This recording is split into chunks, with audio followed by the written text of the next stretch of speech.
1,00,000 మంది శివభక్తులతో కలిసి మహారుద్రాక్ష పూజలో పాల్గొనండి. వెంటనే కాల్ చేసి మీ పేరును నమోదు చేసుకోండి.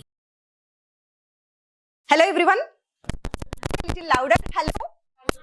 Hi. Okay. Hi. Hello. Something. Say something. Okay. Yes. Okay. So friends, so far you people are done with past, future. Okay, past గురించి నేర్చేసుకున్నాం. పాస్ట్ అంటే V2 V3 రెండు పెట్టచ్చు, వర్బ్ 2 నేర్చుకున్నారు సో ఫార్. ఫ్యూచర్ అంటేనే విల్ గాని shell గాని పెట్టచ్చు, will అనేది ఉపయోగించి నేర్చుకున్నాం. అండ్ ఇప్పుడు మనం ఎక్కువగా ఒక భాషని ఎందులో మాట్లాడతామంటే పాస్ట్, ప్రెసెంట్, ఫ్యూచర్. పాస్ట్ అయిపోయింది, ఫ్యూచర్ అయిపోయింది, ఇంకా మిగిలింది ఏంటి? ప్రెసెంట్. అంటే ఇది అయిపోతే భాష అయిపోయింది. అవునా? అంతేసియా? ఎస్. ఓకే, అంతే సింపుల్ గా అసలు ఎక్కువగా మనం యూజ్ చేసేది ఇవేనండి. అయితే పాస్ట్ మాట్లాడతాం, లేదా ప్రెసెంట్ మాట్లాడతాం, లేదా ఫ్యూచర్ మాట్లాడతాం. పాస్ట్ ఫ్యూచర్ అంతో ఇంతో కొంచెం వచ్చింది. ఇప్పుడు నేను చెప్పబోయే ఈ ప్రెసెంట్ స్ట్రక్చర్ కూడా మీరు ఒక్కసారి విని నేర్చుకున్నారు అంటే I bet you 50 to 60% of the language manage చేస్తారండి. ఏమండి, ఒక 50%, 60% భాష 3 స్ట్రక్చర్ లో ఉంది అని అంటే ఎంత హ్యాపీ థింగ్, అవునా కదా? 3 స్ట్రక్చర్లు నేర్చుకుంటే ఒక 50-60% మాట్లాడేయచ్చు అంట. రోజు ఇవే మాట్లాడతాం మనం, అవునా? సో పాస్ట్ చూసేసాం, ఫ్యూచర్ చూసాం, అంటే ఒక 30%, 40% అయిపోయింది, ఇంకో 20% మిగిలింది. అది ఇప్పుడు చూద్దాం. ఓకే, సో ఎల్లప్పుడూ ప్రెసెంట్, మనం దీన్ని ఏమంటూ ఉంటామంటే ప్రెసెంట్ టెన్స్ అంటారు. Simple present, present present present అంటే ప్రెసెంట్ అంటే అసలు ఏంటి? ఎల్లప్పుడూ మనం చేయాలన్నమాట. ఆ పనులు ఎల్లప్పుడూ జరుగుతూ ఉంటే అప్పుడు దాన్ని ఏమంటాము? ప్రెసెంట్. మన ప్రెసెంట్ లో, మనం డే టు డే లైఫ్ లో ఎల్లప్పుడూ ఒక పని జరిగితే దాన్ని ఏ వర్బ్ లో చెప్తాము అని అంటే V1 లో చెప్తాం. దాన్ని వర్బ్ ఫస్ట్ ఫామ్ లో చెప్తాం. అయిపోయిందైతే V2, ఫ్యూచర్ అయితే విల్ V1. ఓకే, కానీ ఎల్లప్పుడూ చేస్తే V1. ఇప్పుడు ఎగ్జాంపుల్ చూద్దాం. చూడండి, నేను ప్రతిరోజు ఇన్స్టిట్యూట్కి వస్తా. ఎల్లప్పుడూ జరుగుతుందా? ఎల్లప్పుడూ జరిగినప్పుడు వర్బ్ V2 పెట్టాలా, V1 పెట్టాలా? V1. అప్పుడు నేను ఏమంటాను? I come to Pragna institute every day. I come to Pragna every day. నేను ప్రతిరోజు ప్రజ్ఞకు వస్తాను. ఓకే, నేను ప్రతిరోజు నోట్స్ రాసుకుంటా. ఐ ప్రతిరోజు V1. I right notes every day. I right my notes every day. ప్రతిరోజు నోట్స్ రాసుకుంటాను. నేను ప్రతిరోజు సీరియల్స్ చూస్తా. I watch serials. మొగల్ రేకులు చూస్తా. అయిపోయింది అనద్దే, నాకు ఒక పేరే తెలుసు. ఓకే, నేను మొగల్ రేకులు సీరియల్ చూస్తాను. ఐ వాచ్ మొగల్ రేకులు సీరియల్. ఓకే, నేను నా ఫ్రెండ్స్ ని తిడతాను. I scold my friends. I scold my friends. ఇది నేను మొన్న చేశాను, రోజు చేస్తాను, రేపు చేస్తాను, ఇలా చెప్పక్కర్లే. ఎల్లప్పుడూ చేసేదానికి టైం మెన్షన్ చేయం పక్కన మనం. ఓకే, రోజు తిడతాను, అప్పుడప్పుడు తిడతాను చెప్పాలా? అవసరం లేదండి. నేను నాన్ వెజ్ తింటాను, ఎల్లప్పుడు తింటాను, అప్పుడప్పుడు తింటాను, అవసరం లే. జనరల్ గా మనం చేసే పనుల్ని V1 లో చెప్తాం. జనరల్ గా నేనేం చేస్తా? నాన్ వెజ్ తింటా. జనరల్ గా నేనేం చేస్తా? నాన్ వెజ్ తినను. జనరల్ గా నేనేం చేస్తా? నేను అబద్ధాలు చెప్పను. ఇవన్నీ జనరల్. దాన్ని ఏమంటామంటే ప్రెసెంట్ ప్రెసెంట్ ప్రెసెంట్ అంటా ఉంటాం. ఓకేనా? ఇప్పుడు దీన్ని మనం ఏం చేద్దామంటే మన ఫార్ములాలో అప్లై చేద్దాం. ఒక ఫార్ములా నేర్చుకున్నాం కదా, positive, negative, interrogative, WH questions. ఇది మన ఫార్ములా. ఇప్పుడు ఈ ఫార్ములాలో ఈ V1 తీసుకొచ్చి అప్లై చేద్దాం. ఓకే, సో దీనికంటే ముందు ఒక విషయం చెప్తాను చూడండి. ఈ V1 ఎప్పుడెప్పుడు వాడచ్చు? కొన్ని పాయింట్స్ ఇస్తాం మీకు, ఒక 3-4 పాయింట్స్. ఇవి గుర్తుపెట్టుకోండి. వర్బ్ 1 ఎప్పుడు యూజ్ చేస్తామంటే ఫస్ట్ పాయింట్ డైలీ యాక్షన్స్. ప్రతిరోజు చేసే పనులకి వర్బ్ 1 యూజ్ చేస్తామా లేదా? మనం నేర్చుకున్నామా ఇంతకు ముందు? నేను ప్రతిరోజు 6 గంటలు లేస్తా, ప్రతిరోజు ఆఫీస్కి వెళ్తాను, ప్రతిరోజు టీవీ చూస్తాను, ఇలా ఎల్లప్పుడూ డైలీ చేసే పనులకి V1. ఇంకా వర్బ్ 1 సెకండ్ టైం ఇంకా ఎప్పుడు యూజ్ చేస్తామంటే మన హాబీస్ గురించి మాట్లాడినప్పుడు. దీన్నే హ్యాబిచువల్ యాక్షన్స్ అంటారు. మనం అలవాటుగా చేసే పనులు ఉంటాయి కొన్ని. ఓకే, అలవాటుగా చేసే పనులు. నేను కార్ నడుపుతా, నా అలవాటేనా? నా హాబీ. ఓకే, నేను పాటలు పాడతా, నా హాబీ. నేను బండి నడుపుతా, నా అలవాటు. ఓకే, నాన్ వెజ్ తింటా, నా అలవాటు. అబద్ధాలు చెప్తా, నా అలవాటు. సో ఇలా అలవాటుగా చేసే పనులు కూడా ఏ వర్బ్ యూజ్ చేస్తున్నాము అంటే V1 ఎప్పుడెప్పుడు వాడతామో చెప్తున్నాను చూడండి. ఫస్ట్ పాయింట్ డైలీ చేయాలా. సెకండ్ పాయింట్ అలవాటుగా, హాబీస్ గా చేస్తూ ఉంటాం. ఓకే, నెక్స్ట్ ఇంకా ఎప్పుడు చెప్తామంటే యూనివర్సల్ ట్రూత్స్ అంటారండి. యూనివర్సల్ ట్రూత్స్ అంటే నిత్య సత్యాలు. అంటే sun rises in the east, sun sets in the west, milk is white, honey tastes sweet. అవునా? ఇవన్నీ ఎందులో వస్తున్నాయి? V1 లోనే. ఓకే, యూనివర్సల్ ట్రూత్స్ కూడా ఎందులో చెప్తున్నాము? V1 లో చెప్తున్నాను. ఓకే, ఇప్పుడు నా ఇన్నర్ ఫీలింగ్స్ చెప్తాము ఒక్కొక్కసారి. నా ఫీలింగ్స్ చెప్పాలి. ఓకే, నా ఫీలింగ్స్ గురించి, నా ఇన్నర్ ఫీలింగ్స్ ని అక్కడికక్కడ తెలియచేసేటప్పుడు కూడా నేను ఎందులో చెప్తాను? V1 లోనే చెప్తాను. ఓకే, నాకు మీరు స్వీట్ ఇస్తున్నారు, నాకు స్వీట్ ఇష్టం లేదు, నా ఫీలింగేనా? నా ఇన్నర్ ఫీలింగ్ ని I did not like, I will not like అంటున్నానా?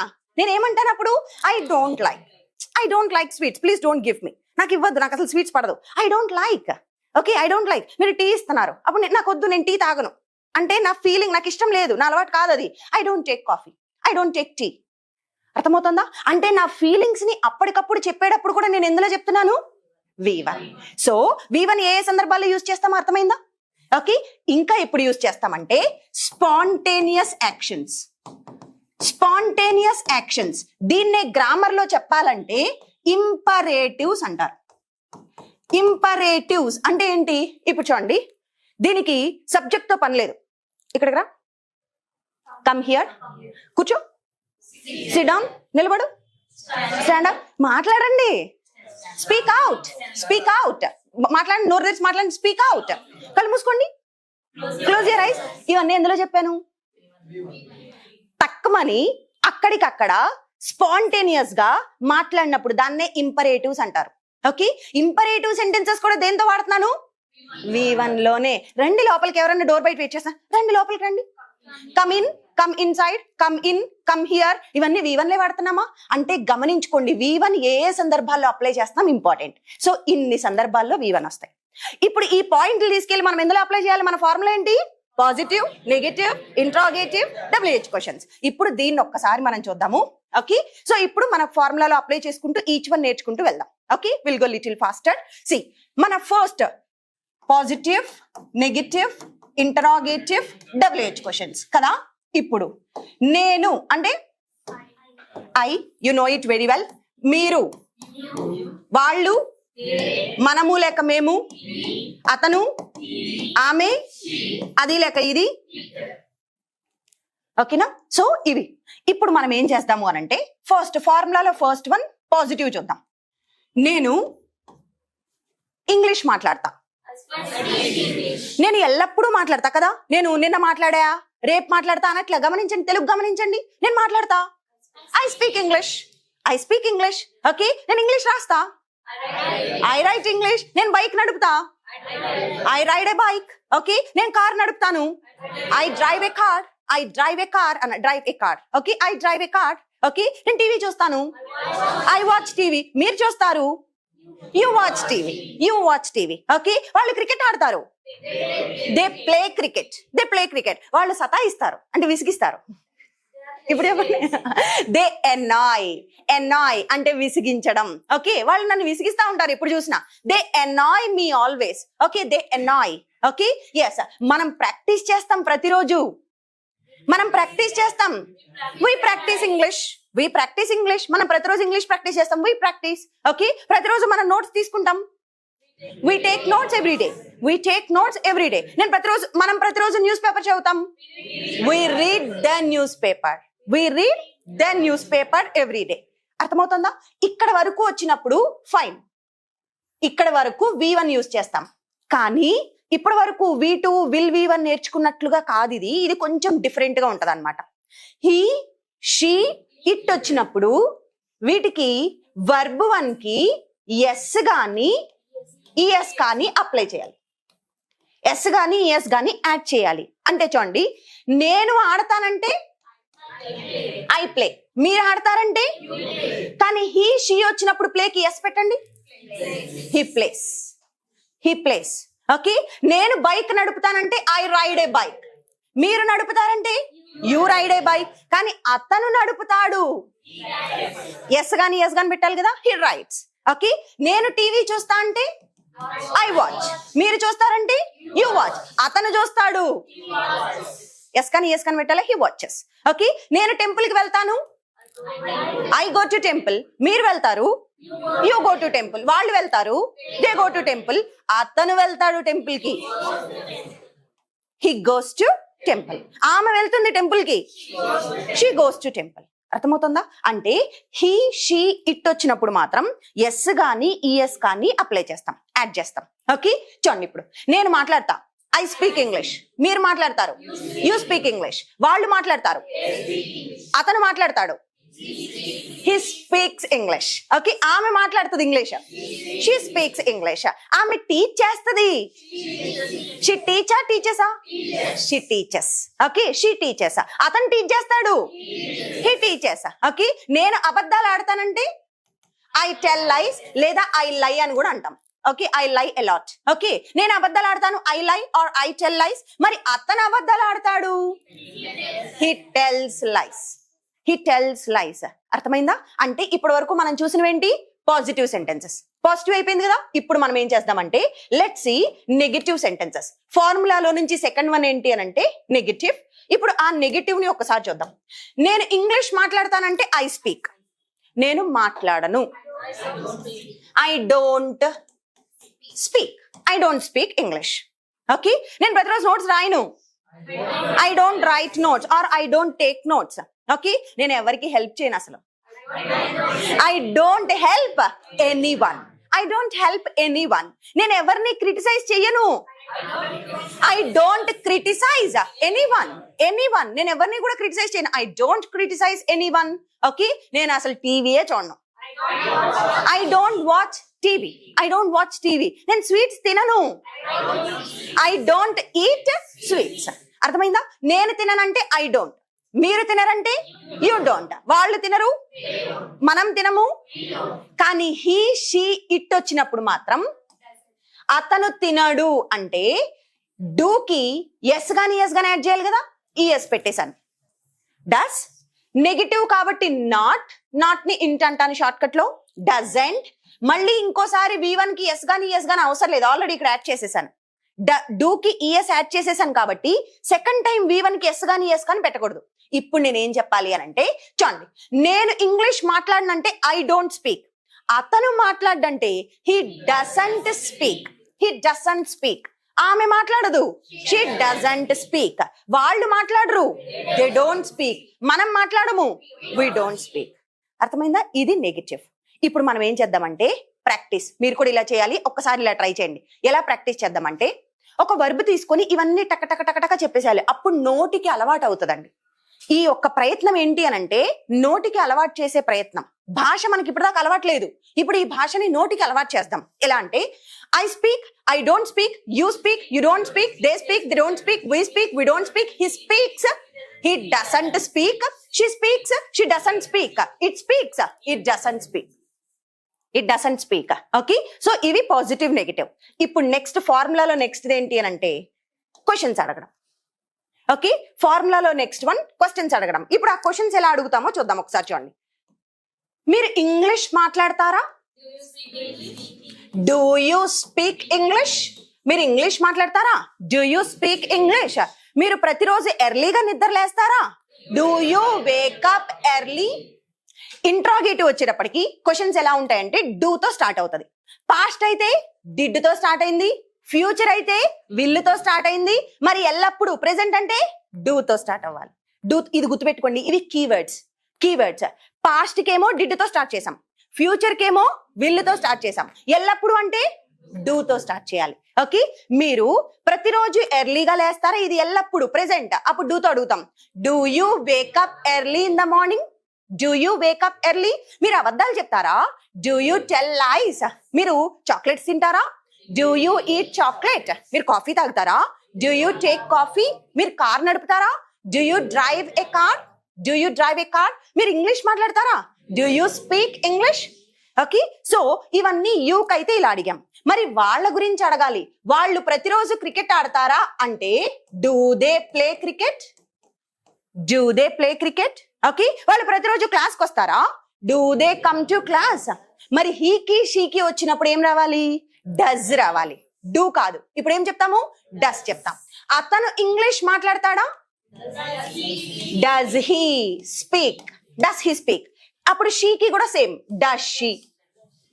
Okay, ఆమె టీచ్ చేస్తుందా? Does she teach? అతను టీచ్ చేస్తాడా? Does he teach? అతను రాస్తాడా? Does he write? అతను ఆడతాడా? Does he play? ఓకే, ఇవన్నీ పాజిటివ్ క్వశ్చన్స్. చూడండి, ఆన్సర్స్ లో పాజిటివ్ నెగిటివ్ ఎలా ఉన్నాయి? పాజిటివ్ నెగిటివ్ క్వశ్చన్స్ లో కూడా పాజిటివ్ నెగిటివ్ ఉంటాయి. ఇప్పటి వరకు మనం చూసింది ఏం క్వశ్చన్స్? Positive questions. తింటావా, రాస్తారా, మాట్లాడతారా, ఆడతారా, చదువుతారా, పాజిటివ్ గా అడుగుతున్నాను. ఇప్పుడు ఇందులోనే నెగిటివ్ గా కూడా క్వశ్చన్స్ ఉంటాయి. మీరు తింటారా అంటే do you eat non veg. మీరు స్వీట్స్ తింటారా అంటే డూ యూ ఈట్ స్వీట్స్. ఎర్లీగా లేస్తారా అంటే డూ యూ వేకప్ ఎర్లీ. మరి లేవరా నెగిటివ్ క్వశ్చన్ కి డూ కి నాట్ పెట్టాలి, ఏమవుతుంది? డోంట్. మీరు ఎర్లీగా లేవరా, డోంట్ యూ వేకప్ ఎర్లీ. వాళ్ళు క్రికెట్ ఆడరా, డోంట్ దే ప్లే క్రికెట్. వాళ్ళు క్రికెట్ ఆడరా అంటే డోంట్ దే ప్లే. మరి అతను ఆడడా, డజంట్. Doesn't he play. ఆమె ఆడదా, doesn't she play. Hope you are getting my point. Okay, so this is how we use positive negative questions. And last from the formula ఏంటి అంటే WH questions. ఇవి W తోను H తోను start అయ్యే words అంటే questions అన్నమాట. అందుకే WH questions అంటాం. వాట్, వేర్, వెన్, వై, వీటిల్ని WH క్వశ్చన్స్ అంటాం. ఇప్పుడు ఆ వర్డ్స్ తీసుకొచ్చి WH వర్డ్స్ తీసుకొచ్చి దీని ముందర పెడితే అవే WH క్వశ్చన్స్. చూడండి ఇప్పుడు ఎలా చెప్తానంటే, మీరు ప్రతిరోజు ఏం మాట్లాడతారు? What do you speak every day? What do you speak every day? అప్పుడు మనం ఆన్సర్ చెప్పాలి. నేను ఇంగ్లీష్ మాట్లాడతాను, I speak English. Okay, yes. ప్రతిరోజు ఎర్లీగా 9 o'clock ఎక్కడికి వెళ్తారు మీరు? Where do you go? Where do you go at 9 o'clock every day? Everyday 9 కి ఎక్కడికి వెళ్తారు? అప్పుడు మీరు చెప్తున్నారు, నేను ప్రతిరోజు 9 కాలేజ్కి వెళ్తాను, I go to college at 9 o'clock every day. ఎప్పుడు వెళ్తారు కాలేజ్కి మీరు? ఎప్పుడు అంటే వెన్. వెన్. ఎప్పుడు వెళ్తారు కాలేజ్కి? When do you go to college. ఎందుకు వెళ్తారు? Why do you go. ఎలా వెళ్తారు? How do you go. How do you go. ఇలా అడుగుతాం క్వశ్చన్స్. ఇప్పుడు వీటన్నిటిలో పాజిటివ్ క్వశ్చన్స్. ఇప్పుడు ఇందులోనే నెగిటివ్ గా కూడా అడగచ్చు. మీరు ఎందుకు ఇంగ్లీష్ మాట్లాడరు? Why don't you speak English. వాళ్ళు ఎందుకు మాట్లాడరు? Why don't they speak. అతను ఎందుకు మాట్లాడు? Why doesn't he speak. Why doesn't he speak. అతను ఎందుకు ఇంగ్లీష్ నేర్చుకోడు? Why doesn't he learn. అతను ఎందుకు మీతో మాట్లాడు? Why doesn't he talk to you. So ఇవి WH క్వశ్చన్స్ అన్నమాట. We are done with the whole thing. Present గురించి నేర్చేసుకున్నాం. Okay, so this is all about present. Present అంటే ఏ పాయింట్స్ లో యూజ్ చేస్తాము? ఒక 4-5 పాయింట్స్ చూసాము. అవన్నీ తీసుకొచ్చి ఇందులో అప్లై చేసి you try to make as many sentences as possible. ఎన్ని సెంటెన్సెస్ కుదిరితే అన్ని సెంటెన్సెస్ మేక్ చేసుకుంటూ ఉండండి. And then you are going to speak well. Okay, you have to work on your part. మీ అంతటా మీరు కొంచెం వర్క్ చేయాలండి, అంతే తప్ప జస్ట్ విరేస్తాను వదిలేస్తానంటే ఇది వింటే వచ్చే భాష కాదు. నోరు తెరిచి మాట్లాడితే, పలికితే మాత్రమే వచ్చే భాష. దానికి ప్రాక్టీస్ చాలా ఇంపార్టెంట్. ఓకే, మనం చేస్తున్నట్లుగా. So this is very important. So చూసారు కదా, ఇది మన స్ట్రక్చర్. ఇప్పుడు ఈ స్ట్రక్చర్ మీద ప్రాక్టీస్ చాలా ఇంపార్టెంట్. ఈ ప్రాక్టీస్ కి మీకు కొన్ని క్వశ్చన్స్ ఇస్తాను తెలుగులో, దాన్ని ఒక్కసారి ట్రై చేయండి మీరు ఇంగ్లీష్ లో answers. Okay, so first question, అతను ఎందుకని ఇంగ్లీష్ మాట్లాడాడు? ఫస్ట్ వన్, అతను ఎందుకు ఇంగ్లీష్ మాట్లాడు? ఇది ఎల్లప్పుడు కాబట్టి డస్ తో చెప్పాలి. అతను ఎందుకు ఇంగ్లీష్ మాట్లాడు? సెకండ్ క్వశ్చన్, మీరు ప్రతిరోజు ఎప్పుడు నిద్రలేస్తారు? ప్రతిరోజు ఎప్పుడు నిద్రలేస్తారు? అతను ఎందుకని ఆర్గ్యూ చేస్తాడు? ఎల్లప్పుడు ఎప్పుడు చూసినా ఆర్గ్యూ చేస్తున్నాడు అనుకోండి, వాళ్ళని చూసి అడుగుతాం, ఎందుకు అతను ఎప్పుడు చూసినా ఆర్గ్యూ చేస్తాడు? అతను ఎందుకు ఆర్గ్యూ చేస్తాడు? నేను ఆర్గ్యూ చెయ్యను. నేను ఆర్గ్యూ చేయను. నెక్స్ట్ వన్, మీరు ఆర్గ్యూ చేస్తారా? అతను కార్ డ్రైవ్ చేయడు, ఆమె కార్ డ్రైవ్ చేస్తుంది. చూసారు కదా, ఇప్పుడు ఇవి మీరు జస్ట్ రాయడానికి ట్రై చేయండి. మన వీడియో హెల్ప్ తో వీటికి ఆన్సర్స్ కరెక్ట్ గా వస్తున్నాయా లేదా you have to check on yourself. And one more thing, so friends, ఇలా వినడమే కాదు, మన ఫ్రీ టైంలో కమ్యూట్ చేసే టైంలో, అంటే అటు ఇటు కమ్యూట్ లైక్ ఆఫీస్కి వెళ్లే టైంలో కానీ, ఓకే, మెట్రోలో ఉన్నారు, బస్లో ఉన్నారు, ట్రైన్లో ఉన్నారు, అలా వెళ్తూ ఉన్నప్పుడు కూడా టైం కిల్ చేయకుండా అక్కడ కూడా ఇంగ్లీష్ నేర్చుకోవాలనే ఉద్దేశం ఉందా? Yes, if you are thinking of that thing, you are at the right place. మన కోసమే ఆడియో యాప్ ఉందండి, Pragya spoken English audio app లో you have all these things given. అంటే ఆడియో రూపంలో ఇవన్నీ ఇవ్వడం జరిగింది. అవి జస్ట్ వింటూ కూడా ఇంగ్లీష్ నేర్చుకోవచ్చు. So you are not going to kill time even there. అక్కడ కూడా మీరు టైం వేస్ట్ చేసుకోకుండా వింటూ ఇంగ్లీష్ నేర్చుకోవాలనుకుంటే ఇప్పుడే ప్రజ్ఞ స్పోకెన్ ఇంగ్లీష్ యాప్ ని డౌన్లోడ్ చేసుకోండి, ఆడియో కోర్స్ ని సబ్స్క్రైబ్ చేసుకోండి. సో ఫ్రెండ్స్, మరొక క్లాస్ తో మళ్ళీ మీ ముందుకు వస్తాను. Until then, keep smiling, take care.